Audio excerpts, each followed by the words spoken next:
And hello there, everybody! This is Max, your captain speaking. I have a bit of a short update video for you today, mostly because of the following two reasons. I'm really tired, and I think I'm getting sick. Why? Why would I allow those things to happen to me? Why would I allow my battery percentage to drop below optimal levels? Well, that's because of this week. This week has been good. It has actually been fantastic. It's been a great week. But it's also been really exhausting. Why? Well, let's just dive right in. If you don't know, consider this a pseudo writing update, writing advice, writer's life video. All audio, of course, because I don't think I'm in prime shape to appear on the camera. But anyhow, I'm gonna talk just a little bit about writing today. And the crazy week that I have had, because just as I was writing the pseudo outline that I do for my videos, I don't do a really big outline like I do for my books, but I was just like, okay, I should probably talk about these things. And as I was making my little outline, I realized that I actually did finish a novel this week, which is weird. I completely forgot I had done it this week. So yeah, this week started with me finishing the novel that I've been working on since January. And that was a crazy experience, mostly because I had allocated for myself 3 days to do writing, and I figured, I looked at what remained, what was left to write, the things that I knew I had to finish, or the things that I thought would hopefully maybe happen in the story, and I thought I can do this in 3 days, and I thought it was gonna be Saturday, Sunday, and Monday. I figured, you know. No, it was Friday, Saturday, Sunday. Friday, Saturday, Sunday. I thought, by Sunday, this book will be finished. And I went out to write on Friday. And as soon as I sat down, as soon as I actually started writing the chapter finishing the chapter that I left unfinished the previous writing session, I looked over my, quick little list of things I was gonna do, and I thought, oh, that's not 3 days of writing. That's not even 2 days of writing. This book's getting finished today. And I went to the distance, I wrote longer, and I wrote more than I would on a regular day, and I finished that book. And as always, endings are weird, sad, and I could feel a part of me, a part of the exhaustion that I feel right now is also, in a way, emotional exhaustion. Like, it's, it feels weird to bring up, like, the birth metaphor, but it's kind of like I've been working on this and thinking about this story for so long, then just finishing it and realizing that it's over, it's left me empty-minded, I guess? I don't know. It's kind of like when you're running a program in your computer and it's been running for so long and it's taken so much memory out of your, RAM, that the instant it's gone, you realize, oh, I can do all these other things. And it was a weird experience. It was satisfying. I'm really happy with how the story turned out. But I will touch more on that because I'm really sobered to the reality of the first draft. But yeah, I finished the book. I finished that novel. That novel is huge. I did a page count just to make sure that everything was fine, and we're looking at something over 300 pages. Like 320, I think, but it's gonna get bigger than that. It might actually go 350, depending on how much I have to add to the story, because of the revision process. Some writers are taker-outers, they take stuff out of their writing. I am a putter-inner, I put stuff back into the draft, because I always forget to describe things. And you may say, oh Max, that's a funny thing to say, but how do you know that for sure? Because I'm also editing this week! As per the process. Here's the way that I like to write books. I like to write.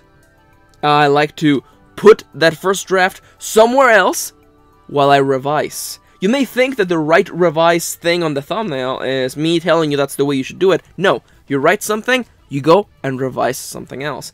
So I picked up the book that I wrote last September/October. Was it November? I forget.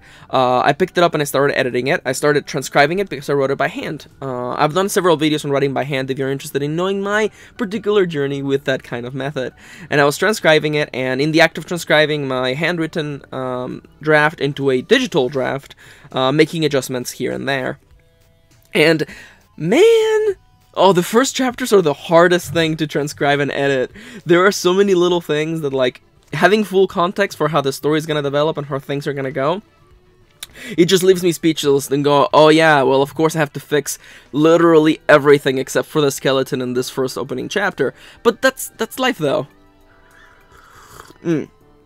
Excuse me, taking a sip of my tea. My throat's not going out, I'm mostly sniffly and tired. It's been raining a lot. I don't think you can hear the rain because there's music in the background. Courtesy of OCRemix.org. I haven't talked about them in forever. I should actually do another video. I love those guys. But anyhow, I've been editing a lot. I've been transcribing my handwritten draft into a digital one, and that really kind of highlights the reality of the first draft and how petty, how foolish we are in thinking that the first draft is gonna be good. And I guess that's a weird thing to say, because I know a lot of people get stuck in the first draft, and I started finishing novels when I stopped worrying about the first draft. And you may say, but Max, you're gonna spend time, you're gonna spend the same time editing it. Why not just make it good when you write it in the first draft? And oh man, I know that I'm tired because my mental sensor systems are really low. I'm like, whoever thought that, you're wrong. But I'm like, Max, calm down. Don't attack the viewers, Max. Although it may seem silly to leave the work of making your writing better for the revision draft, instead of just getting it done there and there, I would actually urge you to never do that when you're doing your first draft, mostly because you don't have context. I have context of what my novel is supposed to look like because I wrote it from the beginning till the end. And writing something from the beginning till the end really helps you realize particularly the things that are gonna get the heck out. Although even though I said that I am a putter-inner, I barely know. Okay, alright, listen. Even though I have to add descriptions and more dialogue, and especially dialogue text to the dialogue, because I usually overlook them or I'm never as thorough as I would like to in the first draft, I also have to take things out. There are cool elements in the book that I'm editing right now that I know I'm probably gonna have to take out, even though they're the coolest thing, even though that thing that I came up with is the coolest thing ever, it doesn't come up anywhere else, and it looks out of place, it's probably gonna get cut. I don't know yet, because I'm just doing the first pass of revision, but it's probably not gonna make it. If it makes it through the second pass, it might make it to the third pass, but I don't know. It might not honestly not make it. It comes out of nowhere. It's a really cool concept and world building element that it's cool. But if it brings up more questions than answers, then you're leaving yourself open for plot holes. But anyhow. But Max, why didn't that organization fix the problem? Shh.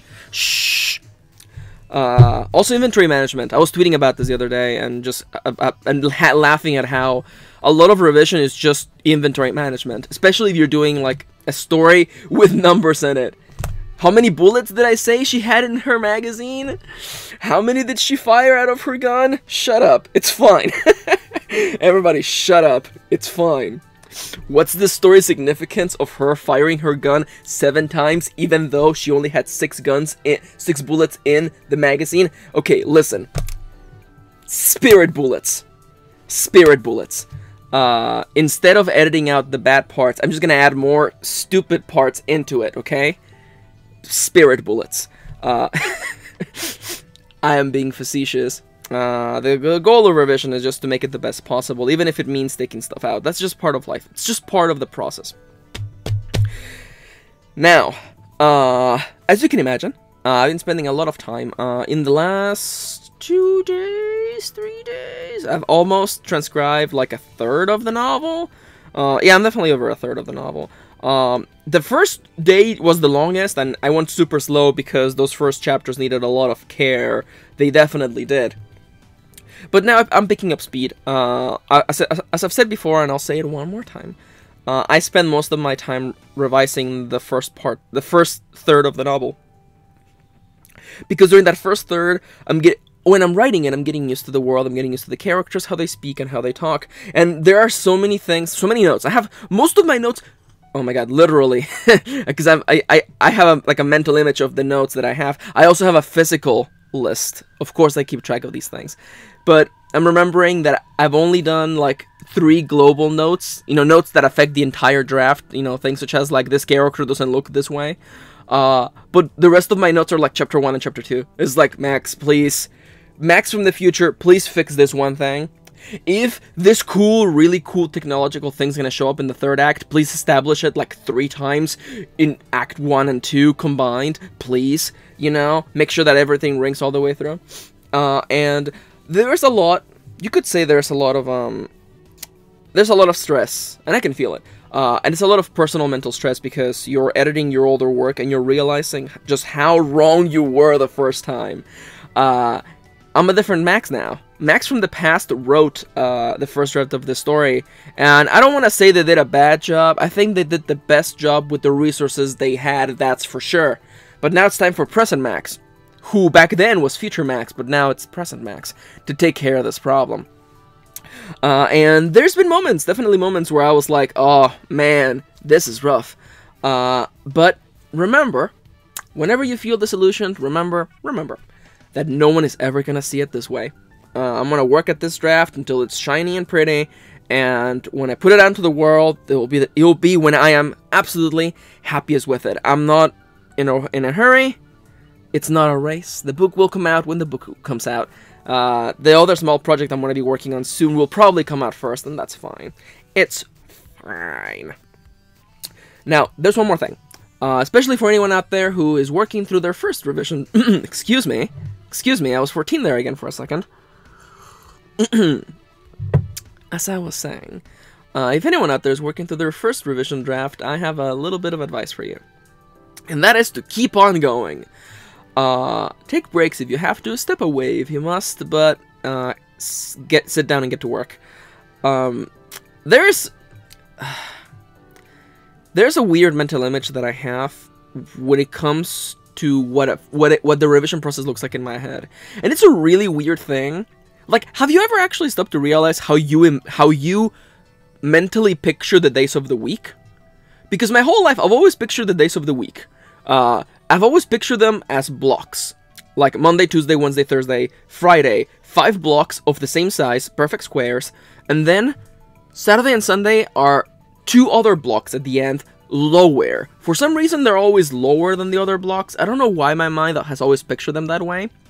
And I know you may be thinking, Max, that is incredibly random. What does it have to do with anything? What is the significance of the Saturday and Sunday being lower? I think because they're lower priority days? I don't know. The human brain is a weird thing. But I have a mental image for the revision process, and the closest thing I can come to describing it is like a copper wire that's all like twisted. And the state that you want to get the story to is a perfectly straight, completely even copper wire. And the copper wire, of course, is not as soft as, general copper wires would be. It's actually really rigid. And as you go from revision stage to revision stage, you're bending it back into place. You're stretching it out. You're giving it form. And although, I guess calling it a copper wire really kind of diminishes the point of this, because copper is really easy to bend. But just assume it's a really hard copper wire, or a really thick copper wire.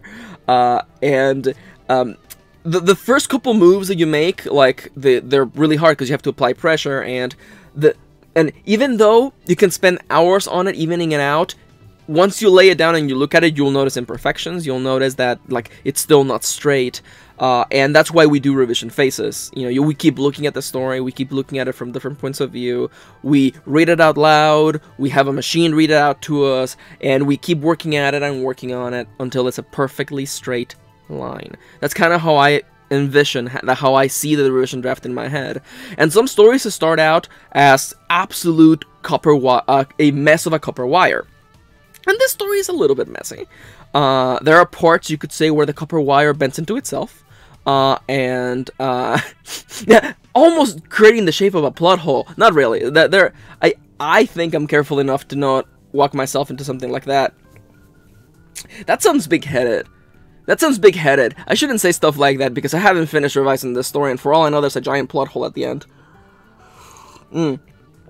So I will formally back down from what I said. I think there are no plot holes in this story. I don't know, I might get surprised. I am not above I am not above making mistakes. Oh man, I was gonna make this 10 minutes, and it's already way over that, so I can already feel my senses lowering down. But what I want to say is that when time comes for you to revise that novel, understand that even though you've spent months on it, and the copper wire is still all wrinkly and twisted on some ends, you keep going at it, until it is perfectly even, or as close to perfectly even as we can humanly make something. It may not appear like you're making a lot of changes, especially when you are, you know, down at the grindstone. Is that really the metaphor? It's fine. Even though when you're spending your time working on it day in and day out, it may not seem like you're getting anywhere, but when you compare what the story started as and where it is now, you're gonna see the difference. And now, as I gave you a little bit of inspiration, I hope, and I told you about my week, I want to remind you of the cycle, of the thing I put on the thumbnail of this video. We write, we revise, we rest, and we repeat.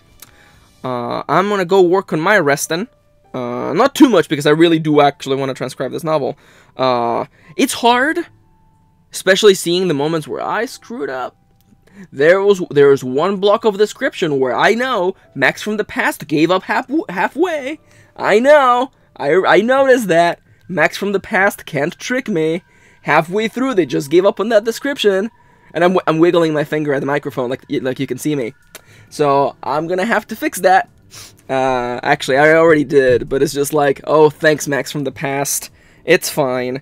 That character's description now rings through the entirety of the draft as it stands. She doesn't magically change form halfway through the story. It's okay. Mind bullets, okay? Mind bullets. Weren't they spiritual bullets? No, they're mind spirit bullets, okay? We don't make hard edits on this podcast, okay? We just keep adding more stupid mechanics to this, okay? This is how we work. Alright. I am formally running out of battery. I want to remind you, again, write, revise, rest, repeat. And I'm gonna go get some resting done. And I'm thinking I'm gonna finish transcribing this novel. Maybe do one more revision pass, and then I'm gonna go write something. Because I definitely need to get myself out of the headspace of this novel. Especially after doing another revision pass. Get out of the headspace. I'm probably gonna work on something small.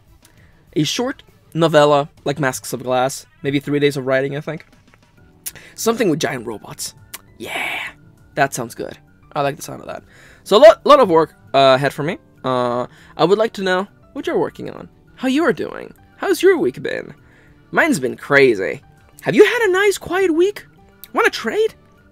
It's raining. It's been raining a lot here over in beautiful sunny California, Max said, looking at the overcast skies. But that is that. For the time being, I want to thank you for tagging along. My name is Max, also known as MKaren, and usually I do 2 writing advice videos a week. This week is just this one because I'm actually really tired, and I definitely need to take a little bit of time to cool down and not do anything writing related. Especially because it's been it's a crazy week when I'm like, oh yeah, I finished the novel like on Friday. And then I transcribed a third of the other novel that I wrote last year. It's been a crazy week. But you know what? It's fine. I'm going to keep on going, and I hope you keep on going as well. I got a Twitter if you want to follow me for whatever shenanigans I'm doing. Jokes, posts on whatever I'm doing, and putting silly polls here and there. And of course, as always, if you want to support me, please do so over at patreon.com/mkaren. You can get cool perks like watching these videos early. And also get other cool perks like copies of my books when they come out, which we're getting pretty close to one of those, so wink wink, notch notch, wiggle wiggle. And of course you can also get shoutouts like the people on the screen right now. I'm actually going to be doing like actual formal shoutouts, like actually shouting out your name. But not starting this week, because I'm 20 minutes into this video, and I'm all out of batteries. So, thank you for tagging along, everyone. Thank you so much for putting up with this strange update video talking about my writing process. I hope you enjoyed it, and I hope that if anything, I gave you another point of view. But anyhow, I'm all out. That's it. That blinking, The blinking battery icon is no longer white, it's red. It's flashing vividly. It's blinding me. It's telling me, Max, please, someone plug Max into the outlet. And I'm gonna go do that in a little bit. But for now, thank you for watching. And keep on writing. Ratterly friend, keep on writing.